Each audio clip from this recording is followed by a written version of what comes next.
Doctor Babasaheb Ambedkar यांनी 20 मार्च 1927 रोजी महाडच्या चौदार तळे इथे सत्याग्रह केला होता।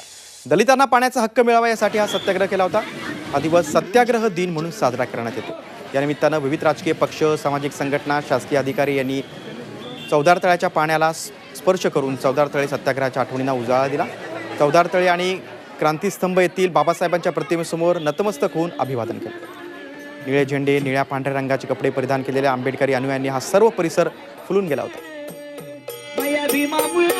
याचा आढावा घेतला आमचे प्रतिनिधी प्रफुल्ल पवार यांनी।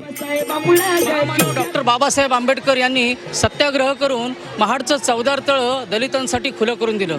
या घटनेला आज 92 वर्ष पूर्ण होत आहेत। दरवर्षी या निमित्तानं डॉक्टर बाबासाहेबांना अभिवादन करण्यासाठी लाखो भीमसैनिक जे आहेत ते चौदार तळ्यावर येत असतात।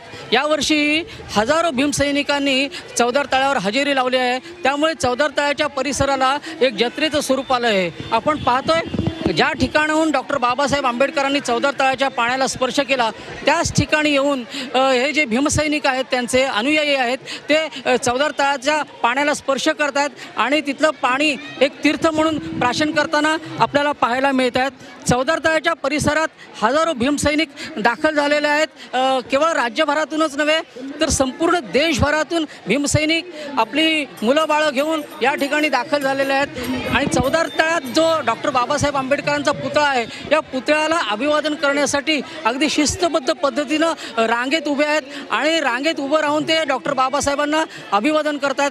चौदार तळ्याप्रमाणेच क्रांतिस्तंभाचा जो परिसर आहे तो देखील भीमानुयायांनी फुलून गेलेला आहे। त्या ठिकाणी क्रांतिस्तंभावर देखील अभिवादन करण्यासाठी भीमानुयायांची गर्दी जमलेली आहे। या महाडच्या संपूर्ण चौदार तळ्याच्या परिसराला एक भीमनगरीसारखं स्वरूप प्राप्त झालेलं आहे। प्रफुल्ल पवार, झी मीडिया, रायगड।